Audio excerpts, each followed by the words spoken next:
Welcome back to another Powerful Communication podcast. This is Colin Kelly speaking to you from Comsteria headquarters, where Emma's working away just now editing some training videos that we've been producing. And we've been involved in some crisis communications and internal comms. And we were even training an internal comms team on the use of AI recently, which is quite an interesting area.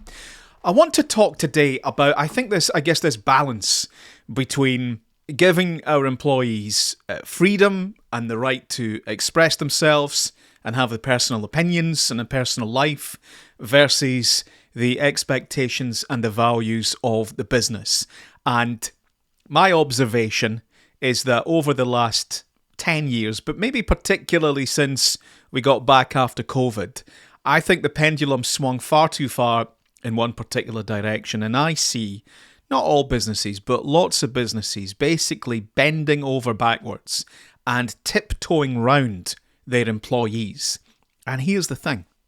Some of these employees have made themselves ill and have warped their own brains with the garbage that they've been consuming on social media and the way that they've been behaving. They've not been looking after themselves, and some of them have made themselves ill because they've been consuming too much garbage.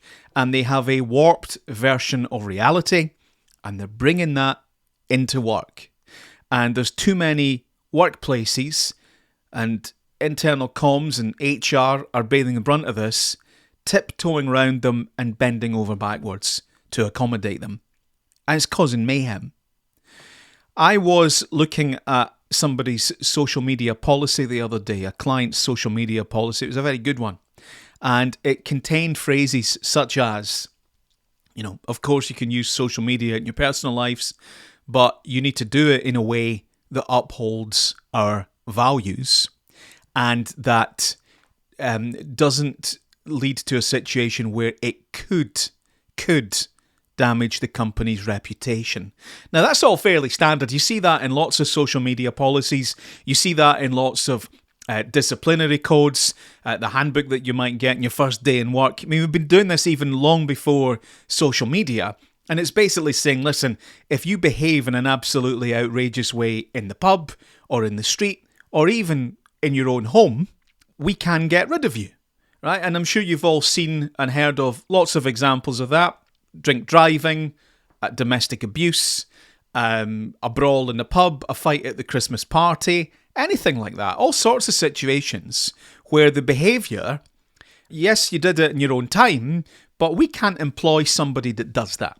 So that's pretty tried and tested. And of course, these phrases, in accordance with the company's values, or don't do anything that could damage our reputation, all of that is deliberately broad and in the company's favour.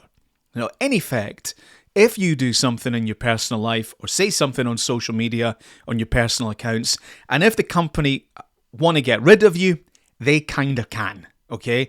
And when you start working for that place, you sign up to that, you agree that that's how you're going to behave, and then if you don't do that, and they think they've got grounds, and as long as they follow the proper process, and that's the outcome that they get to, then they can get rid of you. And if you don't like that, well, then it's up to you to go and challenge that and go to a tribunal. And of course, some people do, most people don't. Most people recognise, okay, I messed up here, I better go and I'll sort myself out, and then we'll come back and we'll have another job somewhere else. That's what most people do. That's how it tends to work. Of course, there's some companies get that wrong. There's some businesses don't follow the system. They do abuse it. They pick on people, and sometimes they get their comeuppance via the tribunal system. But what we're seeing here is, particularly if you look in England, you're seeing people now protesting outside these so-called migrant hotels. Now, they're not hotels. When they're used for that purpose, they're not hotels. That language is used deliberately by people with a certain agenda, trying to make out that these people are coming here and they're living in the lap of luxury and they're being waited on round the clock. It's nothing like that. The building may have at one point physically been a hotel, but it is not a hotel for this particular use. It's contingency accommodation. It's effectively people's homes for this period. Now, you might not think these people should be here. You might not agree politically with what's going on. But the fact of the matter is, these are people's homes. And so, of course, people have the right to protest. Of course, people have the right to express themselves politically. So if somebody doesn't like the current setup regarding the government's policy on immigration and the processing of asylum applications, if you don't like that, then you can exercise your opinions by the way that you vote. You can write to your MP. You could protest in London outside the Home Office. You could protest as close to 10 Downing Street as you can get. There's lots of different ways that you can express your political opinions that don't involve standing outside somebody's home making a nuisance of yourself. Now, I'm sure there's some people listening to this who don't agree with what I'm saying, but that's what that is. It's not a hotel.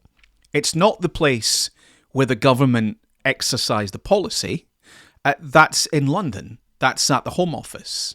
Don't go making a nuisance of yourself in towns and cities throughout the UK, protesting outside somebody's home, and then baiting the counter-protest, and then filming it, and then putting it on YouTube. I can't think of a business who would consider that kind of behaviour part of their values. So why are we not sacking these people? Drum them out. There's no place for this.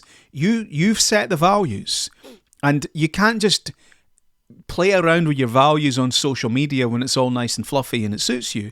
You need to put these values into effect and start drumming people out when they don't live up to them. And never mind, bending over backwards and wringing your hands and getting all stressed up about how do we deal with this division in our workforce. You deal with it by following your disciplinary procedure, which will probably end in dismissals. Start doing it. When are you going to grow a pair?